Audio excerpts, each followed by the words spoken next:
네안데르탈인, 오스트랄로피테쿠스 뭐 이런 거 쭉 거슬러 나가면 40만 년을 거예요. 은행나무가 몇 년을 살았냐면 3억 년을 살았어요. 근데 이게 이제 지구가 이제 뭐 멸종이 일어나고 이렇게 하면서 다 소멸되고 일본, 중국, 한국에만 있어요. 주로. 그래서 외국 사람들이 와서 은행을 보면 되게 신기하게 본다 그래요. 그것이 그 은행나무에 비하면 인류의 역사가 굉장히 짧은 거예요.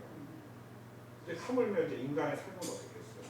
그래서 사실은 나고 멸한다.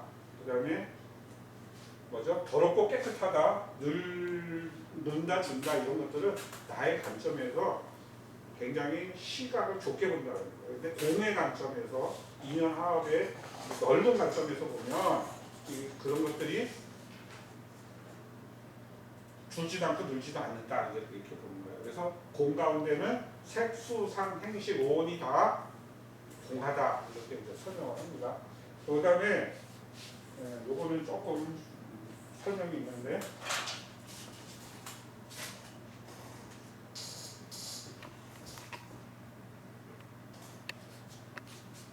우리 감각기관이 있죠, 그죠? 뭐예요? 우리 신체 기관 반야신경이 나오는 게 안이 뭐예요? 안. 문. 이는 기, 비, 코, 설, 시,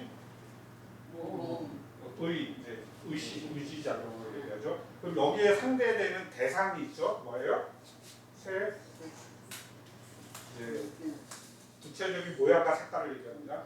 성, 향, 미, 소, 검 있잖아요. 이거는 이제 12처라고 얘기를 해요. 그러면 안과 색이 만나서 뭐가 색이에요? 안개가 생겨요. 안개. 개가 생기고 이와 성이 만나서 뭐가 생겨요? 비계가 생겨요. 비계. 그러니까 이제 코에 세 개가 생긴다는 얘기예요. 이제 안개 비계를 얘기하면 이게 독수리의 시력이 얼마예요? 보통 5.0 된다 그래요. 그래서 저기 한 막 1km 상공에서 밑에 기어가는 생지가 보인다 그래요. 생지가. 그래서 그 생지 그 독수리가 1km 밑에 그 땅에 기어가는 생지를 바라보고 쏜살같이 내서 생지를 딱 채죠. 그러면 독수리의 안개는 인간의 안개보다 훨씬 발전했죠, 그죠? 그러면은 눈이 잘 안 보이는 거꾸로 매달려 있는 새가 있어요. 뭐예요? 박쥐죠, 박쥐. 박쥐의 안개는 있을까요? 네? 몰라요?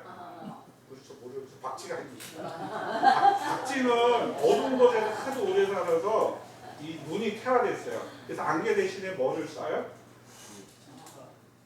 고주파를 싸서 그게 튕겨져 나오는 거를 감각으로 딱 알아차려서 아 저기 대상이 뭐구나 뭐니까 내가 잡아먹을 수 있겠구나 하고 날아가서 그 어둠 속에서 먹이를 딱 잡아요. 그러면은 박쥐의 안개는 뭐예요? 이게 시력이 아니라 예? 고주파를 쏴서 그거를 이제 인식하는 거죠. 그래서 이 안개는 뭐예요? 동물마다 다 틀려요. 파리는 어떻게 볼 것 같아요? 파리도 사람처럼 볼까요? 감각으로. 파리는 흑백이고요. 그 다음에 이 사각형, 왜 우리 가면은 사각형 유리 있잖아요. 유리 이렇게 장식으로 했는데 그걸로 보면 사물이 뚜렷하지 않고 사각형의 흑백에 이렇게 실루엣만 보이잖아요. 그렇게 보인대요. 그러니까 이게 안개가 눈의 세계가 우리는 이제 몇 년 사셨어요?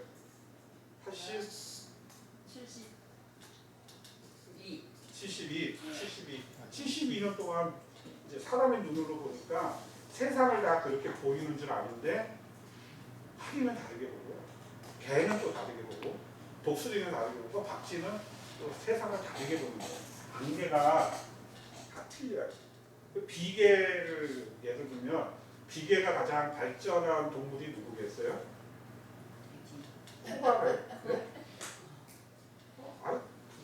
이렇게 한 마리씩 기르고 있잖아요. 개요. 개는 우리는 이 구강이 이렇게 짧잖아요. 근데 개는 이게 굉장히 그 구강 비강이죠. 비강 구조가 길고 세포도 굉장히 밝아요. 인간의 몇백 배로 냄새를 인식한다고. 그러면은 이 비계도 다 마다 틀려요. 이제 안개를 예를 들면 에스키모 있잖아요. 에스키모는 사물을 바라보는데 우리나라처럼 사계가 있고 사물이 뚜렷하지가 않잖아요. 주로 보는 게 뭐예요? 눈의 색깔 변화가 없죠. 그 다음에 또 보는 게 뭐예요? 바다. 그죠? 바다도 별 변화가 없죠. 그 변화가 가장 활발한 게 뭐예요? 하늘색이에요. 하늘색을 우리는 그냥 푸르다, 흐리다 뭐 이 정도 보잖아요. 걔네는 그 하늘의 기상 변화를 20가지 이상으로 구별해낼 줄 아는데 하늘을 보는. 그럼 이제 같은 색을 보지만 이 안개가 다 틀리다. 그래서 나에게 있어서 내가 보는 세계가 전부인 것 같지만 그렇지 않다. 공하다. 근데 그 안개만 그런 게 아니라 뭐예요? 의식계까지도 그렇다라는 얘기예요. 그래서 여기서 보면은 안입이 설신이도 없고 색성향 미촉법도 없으며 뭐예요? 눈의 경계도 의식의 경계까지도 없다. 여기서 없다라는 얘기는 내가 보고 고정된 실체로 바라보는 세계는 뭐예요? 그렇지 않다. 그거는 지금 단계에서 그런 인연 합이 모여서 그렇게 바랄 뿐이지 그게 절대적인 세계나 대상이나 그렇지는 않다라는 얘기예요. 그러니까 어떻게 해야 돼요? 우리의 의식 세계를 확장해야 되고 넓혀야 되고 또 수용할 수 있는 이런 넓은 마음을 가져야 되는 거죠. 그래서 지금 무슨 분을 지금 얘기하고 있는 거예요? 이비분 다음에 타사분. 그래서 우리가 알고 있는 세계, 우리가 알고 있는 인식, 우리가 알고 있는 대상 이런 것들이 공하다. 실체가 그게 고정된 실체가 아니다라는 얘기를 계속 오온을 들어서 12초를 들어서 그 다음에 이 안개, 비계, 이계, 비계, 설계, 신계, 의식계까지를 해서 18개라 그래요. 그래서 이거를 계속 얘기를 이제 하고 있는 거예요. 그 다음에 이제 다음에 나오는 게 5원 얘기했고요. 12초 18개 얘기했습니다. 이거 제가 올려놓을까 보세요. 그 다음에 이제 12연기죠. 12연기. 요거는 뭐 쓰기 복잡하니까 하겠습니다. 우리가 지혜가 없어요. 그러면서 행을 함으로써 그것이 우리 무의식 세계에 쌓여요. 그 무명으로 행을 해서 의식 세계까지 가는 겁니다. 그러면 명세, 대상을 어떻게 돼요? 6일, 6일이 뭐예요? 안, 이, 비, 설, 시, 의예요. 6입으로 촉해요. 눈으로 보고 어떻게 해요? 귀로 듣고 입으로 맛보고 코로 냄새 맡고 해서 촉해서 받아들여요. 그래서 뭐가 돼요? 인간이요 생존을 하려면 내가 딱 살아가려면 이협으로부터 빨리 도망쳐야 되고요. 좋은 게 있으면 얼른 취해서 먹어야 돼요. 그래야지만이 내 이 몸이 유지가 될 수 있어요. 그러다 보니까는 애에 굉장히 그 애착, 좋은 것에 굉장히 이제 애착이라 그러죠. 집착하는 애착이 발달할 수밖에 없어요. 그래서 그것을 취하고 그러므로서 이제 존재가 뚜렷하게 나에게 이제 각인이 되고 이제 생겨나게 되고 그러므로서 생, 노, 사 요거는 이제 번뇌라 그래요. 번뇌가 이제 생겨나게 되는데 이 반야신경에서는 어떻게 얘기냐면은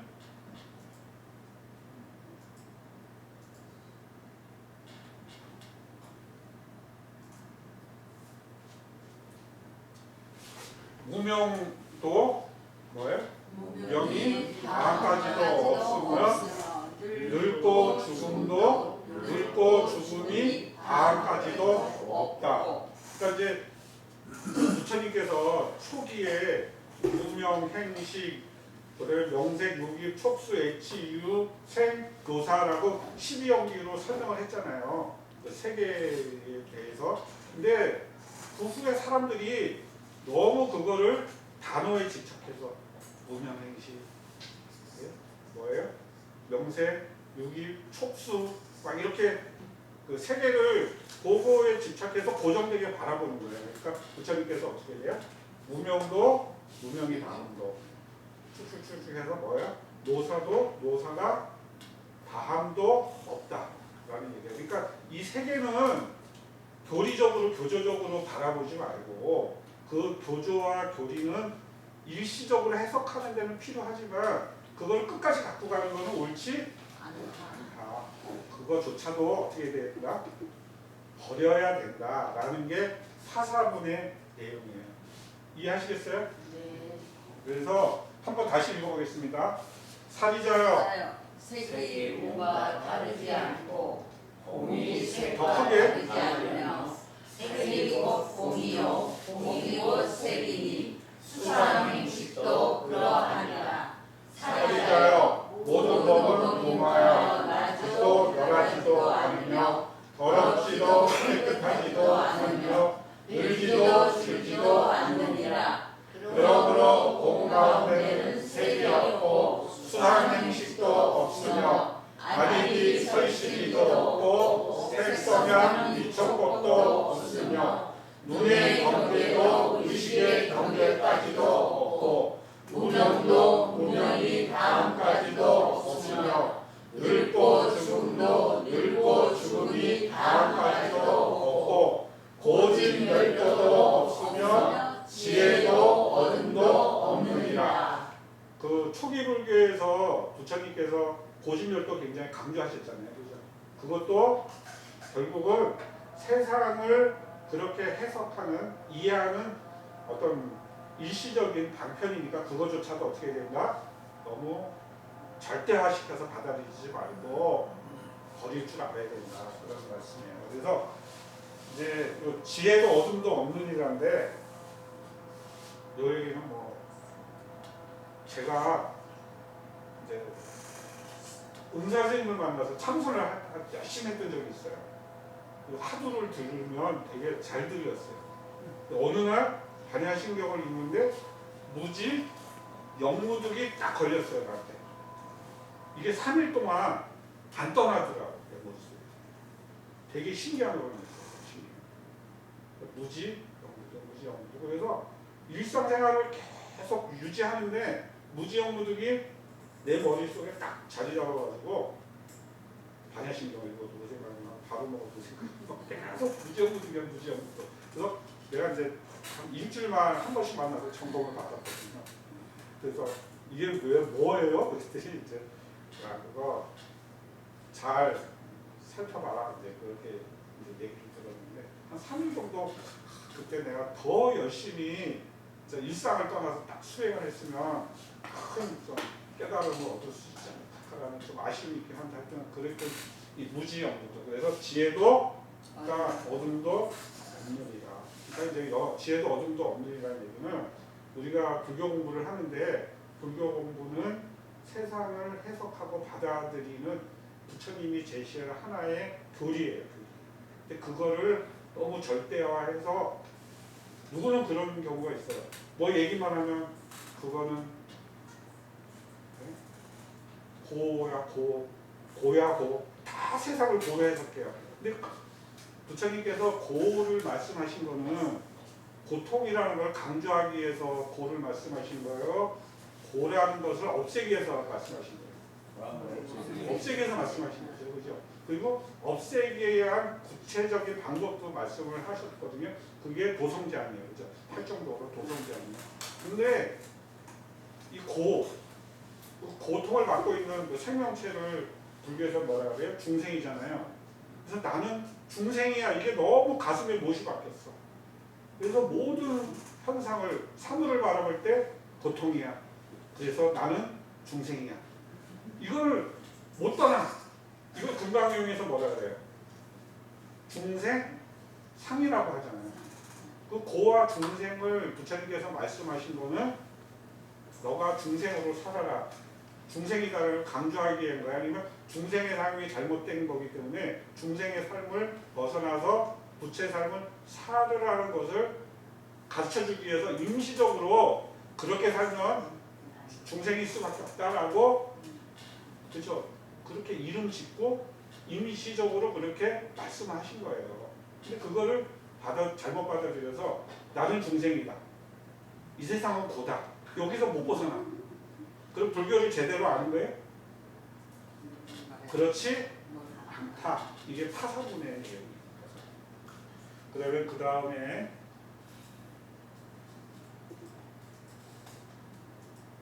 이제 공론군으로 갑니다. 그렇게 이제 파사를 해서 어떤 얻을 것이 없는 까닭에 한번 읽어볼게요. 시작. 얻을 것이 없는 까닭에 사람은 반야바라밀을 의지함으로 마음에 걸림이 없고 걸림이 없으므로 두려움이 앞서서 뒤바뀐 헛된 생각을 멀리 떠나 완전한 불멸관에 들어가며 삼세의 모든 책임도 반야바라밀을 의지함으로 세상에 하게 깨달음을 듣니라.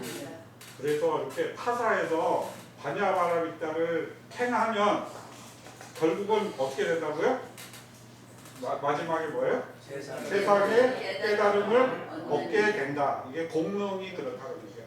반야바라밀다를 열심히 받아들이고 수행하고 행하면 세상의 깨달음을 얻느니라 이렇게 되는 겁니다. 근데 이제 조금 구체적으로 설명을 하면 얻을 것이 없는 까닭에 보살은 반야바라밀다 지혜를 행하는 것을 육바라밀 중에 반야바라밀이라고 해요. 의지함으로 마음에 걸림이 없대요. 그러니까 내가 중생에 얽매이지도 않고 고통에 얽매이지도 않고 어떤 인식, 그 다음에 받아들임, 그 다음에 나의 잠재의식 이런 것부터 자유로워서 아주 자유자재한 그런 삶을, 생활을 수행을 하다 보면 마음에 걸리는 게 없어요. 걸림이. 이걸 뭐라 그래요? 무해라 그러죠. 무해. 무해. 걸림이 없고 걸림이 없으므로 뭔가 걸릴 때 우리가 두려움이 생기거든요. 두려움이 없어진다는 얘기예요. 그래서 뒤바뀐 헛된 생각 이게 이제 많이 인용하는데 스님들 법문하실 때 저게 한문의 표현이 뭐예요? 원리, 전도, 멍상. 원리는 멀리 떠난다. 잠깐 떠나는 게 아니에요. 아주 멀리 떠나요. 어디서부터? 전도, 뒤바뀐 몽상은 헛된 생각을 얘기해요. 꿈과 같은 생각부터 벗어난다. 그런 얘기예요. 금두꺼비가 있어요. 금두꺼비가 자꾸 나오네. 아무래도 오늘 금두꺼비 하나. 어디서 나올래나? 금두꺼비는 왜 필요한 거예요? 네? 장수하라. 금두꺼비 왜 필요한 거예요? 그게 돈이잖아요. 그죠? 현금으로 갖고 있는 것보다 금두꺼비를 갖고 있는 게 보관도 편하고 팔면 돈이 되니까 돈이잖아요. 돈은 왜 필요해요? 예? 살아가는데 뭐 필요한 거를 사고 뭐 맛있는 것도 먹고 좋은 집에 살 수 있으니까 그러면 맛있는 거 먹고 좋은 집에 사는 거 뭐 필요한 거 사고 라는 것은 왜 필요해요? 네? 행복하기 위해서. 행복하기 위해서. 근데 어느 날 금두꺼비가 있는 것을 귀신같이 알고 도둑이 훔쳐갔어. 그러면 그 사람은 어떻게 돼요? 그것도 뭐 2돈짜리 금두꺼비도 아니고 20돈짜리 금두꺼비를 훔쳐갔어. 그러면 그 사람의 삶은 그 순간부터 어떻게 돼요? 행복한 게 아니라 지옥을 경험하게 되는 거죠. 그래서 사실은 금두꺼비보다는 나의 삶, 나의 행복이 중요한데 금두꺼비에 너무 의미를 부여하다 보니까 금두꺼비가 없어지면 내 삶이 온통 불행하고 지옥을 경험하는 거야. 그러면 금두꺼비가 보물이에요? 왼수예요? 왼수가 되는 거예요. 보물에서 한순간에 왼수가 나의 삶을 분양해서 왼수가 되는 거야. 그러면 행복과 금두꺼비라는 것 중에서 뭐가 중요해요? 행복이 중요한 거거든요. 근데 금두꺼비가 이 세상의 전부야. 이거는 뭐예요? 전도몽상이다. 그러니까 우리가 그렇게 전도몽상으로 생각하는 게 많다는 거예요. 이제 내가 쉬운 비유로서 금두꺼비를 그랬지만, 그죠? 그래서 그래서 그런 잘못된 뒤바뀐 생각으로부터 멀리 떠나야 된다. 그러면 어떻게 된다? 완전한 니르바나, 열반, 기쁨, 행복에 들어갈 수 있고 모든 3세라는 건 과거, 현재, 미래를 얘기합니다. 과거, 현재, 미래. 3세의 모든 부처님도 반야바람 일단을 의지함으로 세상의 깨달음을 얻을 수가 있다. 그래서 여러분들이 우리 보살님들이 우리 신도분들이 제일 소중하게 여기는 게 뭐예요? 네, 질문을 또 하려 했는데 다음에 강의 안 들어올까 봐 질문 못하는데 그것이 가장 소중하게 여기는 것이 진짜 소중한 건지 나의 궁극적인 최상의 행복을 보장하는 건지에 대해서 한번 깊이 성찰해 봐야 돼요. 지난번에 우리 동효스님께서 삼보 얘기하시게 그죠? 삼보 얘기하시게 이제 이렇게 뭐 여러 가지 얘기하고 또 누군 울기도 하고 뭐 이렇게 했는데 불교에서는 가장 소중하게 여기는 보물 세 가지가 뭐예요? 삼보, 불, 법, 승. 그러면은 부처님의 가르침과 부처님의 가르침을 따르는 우리 도반들 승가 우리 수행 공동체를 가장 소중하게 여기는데 왜 금두꺼비를 보물이라 안 그러고 삼보를 보물이라고 했는지를 우리 불자들이라면 한 번쯤은 생각해 봐야 된다. 이거 전리 우리가 전도 몽상하고 있는 건 아닌지를 한번 깊이 생각을 해봐야 된다. 그렇게 깊이 성찰하고 생각해 보는 게 반야 바람이다 이렇게 저는 생각합니다. 그래서 어쨌든 우리가 자꾸 뭘 얻으려고 하고 가지려고 하고 소중하게 생각하고 지키려고 하고 그러는데 그게 진짜 가져야 될 건지 지켜야 될 건지 소중한 건지에 대해서 한번 깊이 반야 바람일로 생각해보는 이런 것들이 필요해요. 그리고 그 다음에 이제 마지막에 뭐예요? 아까 이제 공론분 얘기하고 총결 결론에 해당됩니다. 그래서 이렇게 행하는 지혜 바람일 반야 바람일은 가장 신비하고 주문이며 위엄은 주문이며 최상의 그거보다 높은 게 없다는 얘기예요. 최상의 주문이며 무엇과도 바꿀 수 없는 주문이니 온갖 괴로움을 없애고 진실하여 허망하지 않음을 알지니라 이런 얘기예요. 이게 이제 반야 바라비를 이제 행하는 그래서 그런 반야 바라비를 행할 때 이제 하는 신비한 말이 뭐냐면은 아제, 바라제, 바라승아제, 모지, 사바가 됩니다. 요거를 이제 굳이 이제 원래 이 진어는 잘 번역을 안 하는 게 이제 일반적인 갈래인데 굳이 하자면 이제 이게 음사가 된 거예요. 음이 번한 거예요. 원래 가태, 파라가태, 바라승아태, 뭐 모지 사 이게 보리라는 뜻이죠. 모지가 보리 깨달으며 영원하라 뭐 그런 뜻인데 그냥 아제, 바라승아제, 모지, 사바 이렇게 하시면 됩니다. 그래서 이 반야바라밀은 바라바라밀을 행한다는 것은 가장 수승하고 무엇과도 비교할 수 없고 가장 올바른 실천 방법이다. 이제 그렇게 이제 결론을 내리는 겁니다. 그래서 경 이름이 뭐예요? 이 경 이름이 마하. 제가 이제 경 제목을 맨 나중에 설명드리는 것은 내용을 이해하고 경 제목을 이제 알면은 쉽기 때문에 그렇습니다.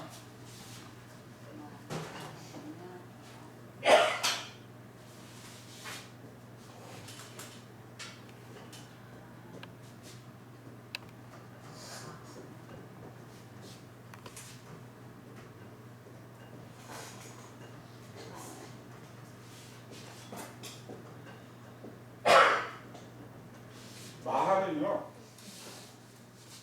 크고 넓고 비교할 수 없는 무엇이든지 담을 수 있고 그래서 우리가 사후소원 하잖아요. 번뇌 뭐예요? 한문으로 하면 번뇌. 아 이게 이제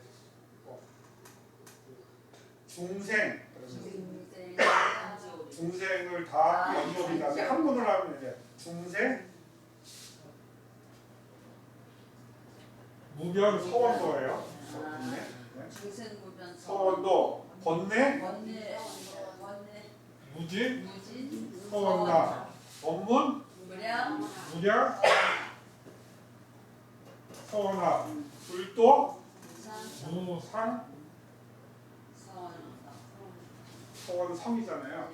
무변 무변 테두리가 없어요. 너무 넓고 크기 때문에 그러니까 온 우주를 다 담아도 모자랄 만큼 큰 그거를 무변이라고 그러는데 무지는 다함이 없어요. 다함이 없어. 헤아릴 수도 없어요. 너무 커서. 그다음에 위로도 뭐 너무 높아서 상상할 수가 없어요. 이런 것들을 뭐라 하는가 딱 한마디로 줄여서 마하. 근데 뭐가 그런 마하냐? 반야바람이 행하는 이것이 마하고 그것을 가르치는 핵심. 여기 심은 이제 마음 심자인데 핵심 경은 가르침. 이제 부처님의 말씀을 수트라라고 했는데 이걸 이제 한문으로 수다라라고 해요. 수다.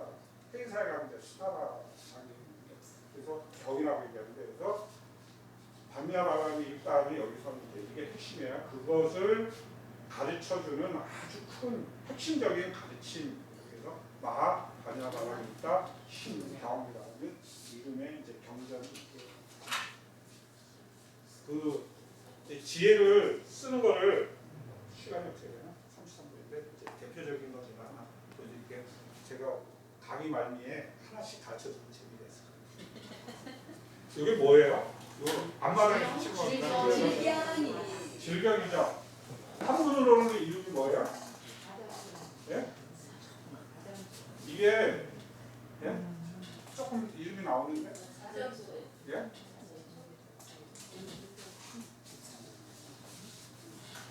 아주 가느라고 하네. 이제 질경이라 그러잖아요. 질경이. 질경이는 주로 어디에 있어요? 깊은 산 속에? 너무 가운데? 길가에 있죠. 온천지에 이게 온천지에 있잖아요. 길가에. 길가에 그럼 왜 길가에 있을까? 밟히나. 길가에 있는 이유가 있어요. 친구들이 좀 밟으라고 그러나? 아 지금 그런 쟤는 이유도 있어요. 친구들이 좀 밟으라고 왜 질경이 나올 거라고 친구들이 왜 질경이라고 하느냐 하면은 첫째, 밟아도 뭐든지 요 씨앗이 있죠. 씨앗. 예. 이게 씨앗이에요. 씨앗이 점액질이 있어요. 끈적끈적한 게. 그래서 그게 다니면 사람이 다니면 옷에 붙어요. 신발에 붙어요. 차가 지나가면 바퀴에 붙어요. 그래서 씨가 주로 어디에 떨어진다? 길가 사람이 다니는 길이나 그러니까, 도로가에 떨어질 수밖에 없어요. 자기를 종적건식 생존하기 위한 전략이에요. 그래서 길가에 생겨요. 그러면은 왜 길가에 생길까? 두 번째. 왜 길가에 얘가 굳이 살려고 할까? 예? 왜요? 생각 한번 해보세요. 왜 길가에 살아요? 질문 안 하기로 하시죠. 아니 그래서 내가 아무 데서나 구체적으로 발표는 안 시키고 그냥 대식적으로 아무 데서나 살기 위해서 내가 살기 위해서 왜냐하면 모든 식물은 다른 식물하고 경쟁을 해요. 무슨 경쟁을 하냐? 햇빛 경쟁을 하고 영양분 경쟁을 하고 그다음에 살 수 있는 공간 경쟁을 해요. 근데 길가는 다른 생물들을 밟으면 다 죽어요. 그래서 그런 영양분과 공간과 그다음에 햇빛을 독점할 수가 있어요. 질병이가. 그러니까 생존 전략이 유리해요. 질병이가. 그러면 세 번째, 다른 식물들은 밟으면 죽어요. 그렇죠? 망초도 죽고 민들레도 죽고 새뜨기도 죽고 버리는 밟아주면 오히려 더 잘 살아나는. 그것도 한두 번 밟으면 되지. 여러 번. 그렇지. 그렇죠?